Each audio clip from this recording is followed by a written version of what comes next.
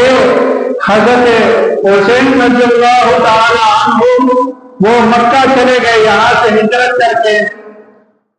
کیونکہ مکہ ایک ایسا شہر ہے جس کے بارے میں ہم سب کو معلوم ہے کہ جو شخص بھی مکہ میں داخل ہو جاتا ہے وَمَنْ دَخَلَهُ كَانَ آمِنًا، جو شخص اس شہر میں داخل ہو جاتا ہے وہ امن والا ہو جاتا ہے، اس کو کوئی شخص بھی تکلیف نہیں پہنچا سکتا ہے، چاہے وہ انسان ہو، چاہے وہ جاندار ہو، چاہے وہ جانور ہو، چاہے وہ کسی بھی قسم کا مخلوق ہو، کیونکہ اللہ رب العزت نے اس شہر کا جو ہے وہ وعدہ لے لیا ہے کہ جو بھی شخص شہر میں آئے گا اس کو کوئی بھی جو ہے تکلیف نہیں پہنچا سکتا ہے۔ جتنا ہی بڑا فوج ہی کیوں نہ آ جائے، جتنا ہی قانونی گورنر کیوں نہ آ جائے، لیکن وہاں پر کوئی بھی کسی کو بھی تکلیف نہیں پہنچا سکتا، یہاں تک کہ کوئی شکار بھی نہیں کر سکتا کسی کو۔ اس شہر پہ جو ہے اس کے اوپر آپ صلی اللہ علیہ وسلم نے فرمایا کہ اللہ تعالیٰ نے اس کے اوپر جو ہے امن کی ذمہ داری لے لی ہے۔ آج تک آپ صلی اللہ علیہ وسلم کے دور سے لے کر آج تک وہاں پر کوئی بھی ایسا واقعہ پیش نہیں آیا، کیونکہ شہر کی ذمہ داری اللہ تعالیٰ نے لے لی۔ چنانچہ حضرت حسین مکہ مکرمہ کے اندر سے کوفہ سے اس کے بعد بہت سارے خطوط آنے لگے. یہ واقعہ بہت ہی زیادہ لمبا ہوتا ہے، جیسا کہ آپ لوگوں کو معلوم ہوتا ہے کہ ہماری مسجد کے اندر جو ہے نماز بہت ہی جلدی جو ہے ادا کی جاتی ہے 1:30 بجے. تو اس بنا پر میں بہت ہی مختصر انداز میں آپ لوگوں کے سامنے واقعہ پیش کرنا چاہوں گا. تو کوفہ سے جو ہے حضرت حسین رضی اللہ تعالیٰ عنہ کے بعد بہت سارے خطوط آنے لگے. یعنی کہ خط کے اندر لکھا ہوتا تھا کہ اے حسین کہ آپ جو ہے ہمارے کوفہ کے اندر آ جائیں، ہم سب آپ کے ہاتھ میں بیعت کرنا چاہتے ہیں. چنانچہ حضرت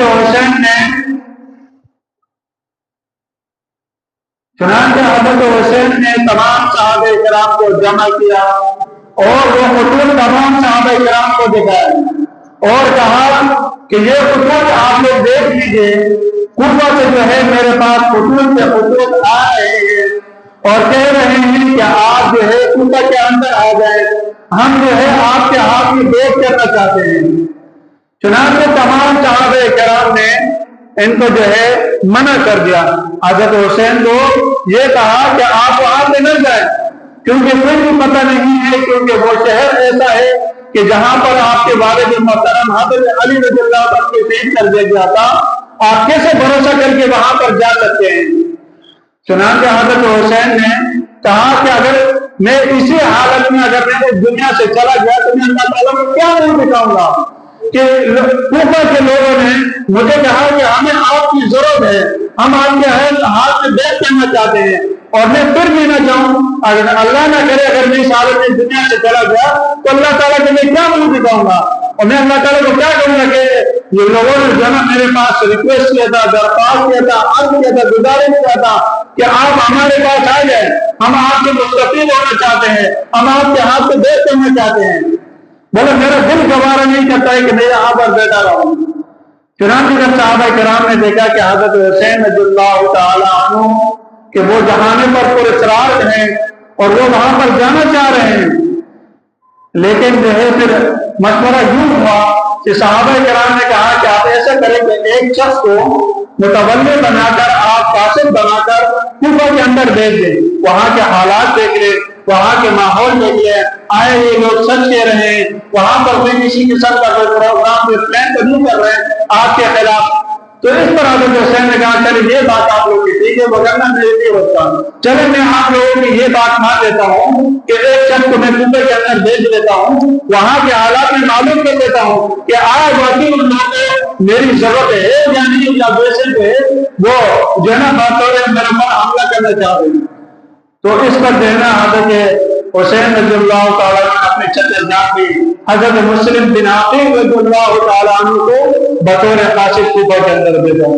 جب حضرت مسلم بن عقیل رضی اللہ تعالیٰ عنہ کوفہ کے اندر گئے، وہاں پر کہتے ہیں کہ اس کا بہت بڑا شاندار استقبال کیا گیا، بہت اچھے طریقے سے استقبال کیا گیا. چنانچہ مسلم بن عقیل نے یہ چیزیں نوٹ کر رہے تھے کیونکہ حضرت حسین نے اس کو اسی وجہ سے بھیجا تھا کہ آپ وہاں کے حالات معلوم کر لیں کہ وہاں کے لوگ کیسے ہیں، ان کی نیتیں اچھی ہیں یا بری ہیں، کیوں مجھے بلانا چاہتے ہیں، آیا واقعی مجھ سے مستفید ہونا چاہتے ہیں نہیں ہونا چاہتے ہیں، آیا وہ واقعی جو ہے میرے ہاتھ سے بیعت کرنا چاہتے ہیں یا نہیں. چنانچہ مسلم بن عقیل جو ہے وہاں پر دیکھ رہے ہیں، وہاں کے حالات دیکھا، لوگوں نے جو ہے ان کا کافی خوش آمدید کیا اور جو ہے کافی ان کا استقبال کیا اور ان کے جو ہے رہنے سہنے کا اچھا استقبال کیا. چنانچہ مسلم بن عقیل کو یقین ہو گیا کہ یہ لوگ واقعی صحیح کہہ رہے ہیں، کسی کی بھی نیت خراب نہیں ہے اور سب کے سب لوگ اچھے ہیں. چنانچہ مسلم بن عقیل نے جو ہے خط لکھا حضرت حسین کے بعد کہ یہاں پر جو بھی میں نے معاملات دیکھے وہ بالکل صحیح ہے، مجھے کسی قسم کا کوئی یہاں پر مطلب یہ کہ اس طرح کی چیز اس طرح نظر نہیں آیا کہ جن سے مجھے معلوم ہے کہ نیتیں خراب ہوئی. چنانچہ حضرت حسین نے وہ خط تمام صحابہ کرام کو لکھایا. دیکھیں اب تو مجھے جانے کی اجازت دیجیے کہ مسلم بن عقیل بھی کہہ رہے ہیں کہ وہاں پر کسی قسم کا کوئی خطرہ نہیں ہے. وہیں پہ آپ لوگوں کو میری بات سمجھ میں آ رہی ہوگی. میں بہت ہی شاید جو ہے خلاصتاً جو ہے یہ اشارہ یہ واقعہ بہت ہی زیادہ لمبا ہے، اگر میں 3 سے 4 گھنٹے میں لگا دوں تو یہ واقعہ ختم نہیں ہو سکتا ہے. اور یہ اسی دن کا واقعہ ہے جو آج اللہ کی شان دیکھو، آج بھی 10 محرم الحرام کا دن ہے، اسی 10 محرم الحرام کے دن حضرت حسین رضی اللہ تعالیٰ کو شہید کر دیا گیا تھا۔ تو چنانچہ حضرت حسین رضی اللہ تعالیٰ مکہ سے روانہ ہو گئے، اور جب حضرت حسین رضی اللہ تعالیٰ مکہ سے روانہ ہو گئے تو یزید نے ایک قاصد روانہ کیا، کیونکہ یزید جو ہے دمشق کا گورنر تھا، وہاں سے اس نے ایک قاصد روانہ کیا۔ قاصد یہ روانہ کیا کہ جو وقت کا کوفے کا جو گورنر تھا اس کو ہٹا کے نیا گورنر مقرر کیا عبداللہ ابن زیاد کو، جو پرانا گورنر تھا اس کو ہٹا دیا، اس کے استعفا دے دیا، ان کو کہا کہ آپ اپنے عہدے سے ہٹ جائیں۔ اور وہ عبداللہ ابن زیاد بھی یزید کی طرف بہت ہی ظالم شخص تھا کہ وہ بھی ہر وقت جو ہے قتل و غارت گیری اور خون کرتا تھا، ہر وقت اس کا تلوار جو ہے خون سے تر ہوتا تھا، وہ بھی بڑا ظالم شخص تھا۔ یعنی کہ یہ حضرت حسین کے جانے کے بعد یہ سارے ابھی واقعات چینج ہو رہے ہیں، ایک دم سے سارے حالات ابھی چینج ہو رہے ہیں، جو ہے کوفے کا گورنر بھی چینج ہو رہا ہے۔ اس بارے میں حضرت حسین کو کوئی پتہ نہیں، حضرت حسین کو یہ سمجھ رہے ہیں کہ جو پہلے کے لوگ تھے، جو پہلے کا گورنر تھا، وہ سب مجھے بلانا چاہ رہے ہیں، میرے ہاتھ سے جیل کرنا چاہ رہے ہیں، وہ اسی نیت کے ساتھ جو ہے نا روانہ ہو چکے ہیں۔ چنانچہ حضرت حسین کو جب عبداللہ بن زیاد جو ہے اور وہاں کا گورنر مقرر ہو گئے، اور جو مسلم بن عقیل کو حضرت حسین نے قاصد بنا کر بھیجا تھا، عبداللہ بن زیاد نے اس کو قتل کر دیا، شہید کر دیا، اس کے بچوں کو بھی جو ان کے ساتھ آئے تھے سب کو شہید کر دیا، اور کہا کہ جس نے بھی اگر حضرت حسین کے ہاتھ سے دیکھی تو وہ میرے تلوار کے سامنے پائے گا، کیونکہ وہ بہت ظالم شخص تھا۔ سب لوگ ڈر گئے اور سب لوگ نے حضرت حسین کے ہاتھ سے بیعت سے انکار کر لیا، اور عبداللہ ابن زیاد کے ہاتھ میں جو ہے بیعت کر لیا۔ اور اس کے بعد جب آگے راستے میں حضرت حسین کو یہ بات پتہ چل گئی، اور حضرت حسین کو بہت ہی زیادہ دکھ ہوا، سارے معاملات کا پتہ چلا کہ مسلم بن عقیل کو شہید کر دیا گیا ہے، اور کوفہ کا گورنر بھی چینج ہو گیا ہے، اب حالات پہلے کے جیسے نہیں رہے، اب حالات بالکل بدل چکے ہیں، اب حالات جو ہے بالکل بدل چکے ہیں۔ چنانچہ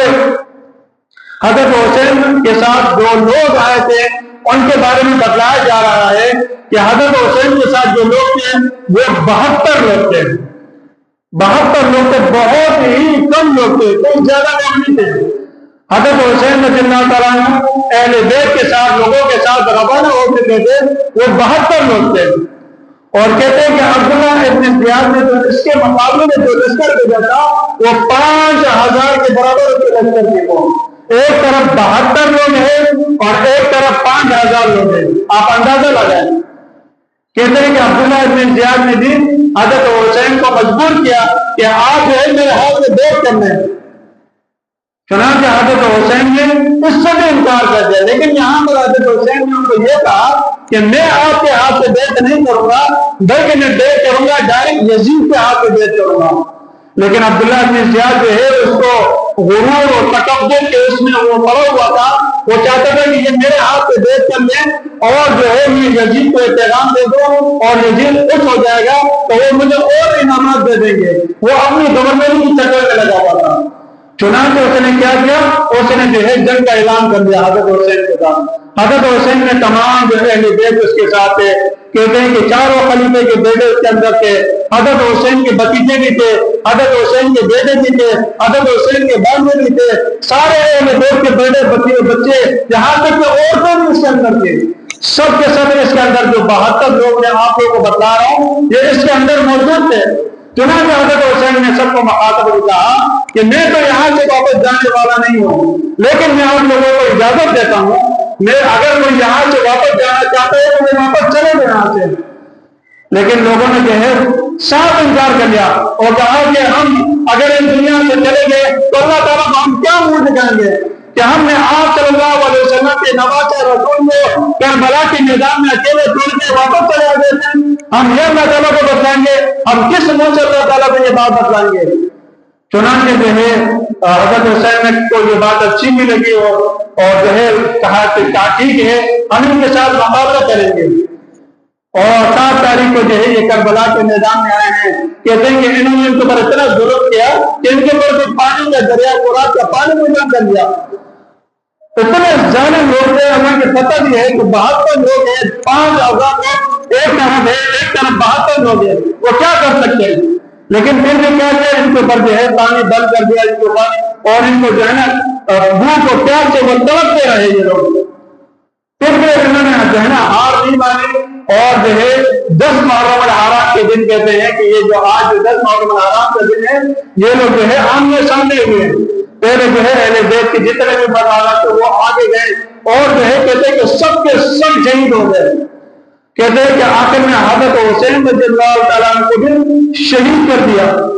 اور جو ہے کہتے ہیں کہ نعوذ باللہ اس کے گردن کو بھی جسم سے الگ کر دیا کاٹ دیا. یہ بہت ہی خوفناک واقعہ ہے، بہت ہی جو ہے ہمارے لیے بڑے اس سے جو ہے ان کے وہ دیکھنا چاہیے کہ ان کا ظالم کا ہم اندازہ بھی نہیں لگا سکتے ہیں کہ انہوں نے بچوں کو بھی نہیں چھوڑا، اور اتنا ان کے ساتھ جاتی ہے، اور یہ نہیں سوچا کہ یہ نواز رسول ہے. اور کہتے ہیں کہ جو ان کا جو ہے ہاتھ گردن جو ہے پکڑ کے اور جو ہے دربار میں لے جائے گا عبداللہ بن زیاد کے، اور جو ہے عبداللہ بن زیاد نے پھر جو ہے یزید کے جو ہے دربار میں لایا گیا اس کو. کہتے ہیں کہ جب لوگوں کو مکہ مکرمہ کے لوگوں کو مدینہ کے لوگوں کو جب پتہ چلا کہ حضرت حسین رضی اللہ تعالیٰ عنہ شہید کر دیا گئے، تو سب کے سب لوگ اس کے خلاف ہو گئے. یزید نے یہ کام کیوں کیا تھا؟ یہ اس لیے کیا تھا کہ حضرت حسین نے آپ کو دیکھ کر لیا، لیکن حضرت حسین نے انکار کر دیا تھا، لیکن تو گناہ یہی تھا، اس کی وجہ سے انہوں نے ان کو شہید کر دیا. اور حضرت حسین جو ہے اور جو حضرت یزید کہتے تھے کہ میری جو گورنری ہے، میری جو بادشاہت ہے، میری جو حکومت ہے وہ برقرار رہے، اس لیے انہوں نے حضرت حسین کو شہید کر دیا. لیکن یہ کہ اللہ تعالیٰ کا حکم سے ہوا کہ تمام لوگ اس کے خلاف ہو گئے، تمام کے تمام لوگ اس کے خلاف ہو گئے، اور جو ہے نا سب کے سامنے اس کے جو ہے جو بادشاہت کی گورنری تھی اس سے انکار کر دیا. کہتے ہیں کہ اس کی جو حکومت ہے وہ پوری کی پوری ختم ہو گئی، اللہ تعالیٰ نے اس کو غرق کر دیا، اور جو جس کی وجہ سے حضرت حسین کو وہ کیا تھا شہید کہتے ہیں، اس کی وجہ سے اس کی گورنری بھی ختم ہو گئی. تو یہ بہت ہی مختصر انداز کے اندر میں نے آپ لوگوں کے سامنے کربلا کا واقعہ آپ لوگوں کے سامنے بیان کیا ہے. اور دوسری بات یہ ہے کہ آپ صلی اللہ علیہ وسلم بہت خاص بات ہے، آپ صلی اللہ علیہ وسلم جب مدینہ سے جو ہے مکہ مکرمہ مکہ سے مدینہ کی طرف تشریف ہے، تو مدینہ کے اندر بہت زیادہ جو یہود تھے وہ روزے رکھتے تھے. تو آپ صلی اللہ علیہ وسلم نے ان سے پوچھا کہ آپ لوگ جو ہے روزے کیوں رکھتے ہیں؟ تو انہوں نے کہا کہ ایک دن حضرت موسیٰ علیہ السلام کو اللہ تعالیٰ نے فرعون کے لشکر کو بچایا تھا، ہم شکرانے کے طور پر جو ہے یہ روزے رکھے. تو آپ صلی اللہ علیہ وسلم نے فرمایا کہ ہم اس کے زیادہ حقدار ہیں، ہم جو ہے اس کے زیادہ حقدار ہیں. تمام صحابہ کرام کو بھی کہا کہ اس دن آپ لوگ روزہ رکھا کریں. 9 محرم کو کیونکہ جو ہے یہودی جو ہے صرف 10 محرم کو روزہ رکھتے تھے، تو آپ نے فرمایا کہ ہم لوگ کیا کریں گے 9 10 یا 10 11 محرم کو روزہ رکھیں گے تاکہ یہودیوں کے ساتھ مشابہت نہ ہو جائے. تو اس وجہ سے تو آپ لوگوں سے بھی میں یہی کہوں گا کہ آج 10 محرم میں انہوں نے روزے رکھے تو بہت اچھی بات ہے. آپ صلی اللہ علیہ وسلم نے فرمایا جو شخص اس دن روزہ رکھے گا تو اس کے 1 سال کے گناہ معاف کر دیے جائیں گے. کتنی بڑی بات ہے، 9 10 محرم یا 10 11 محرم. تو اس سے ہمیں یہ بھی معلوم ہوتا ہے کہ ہم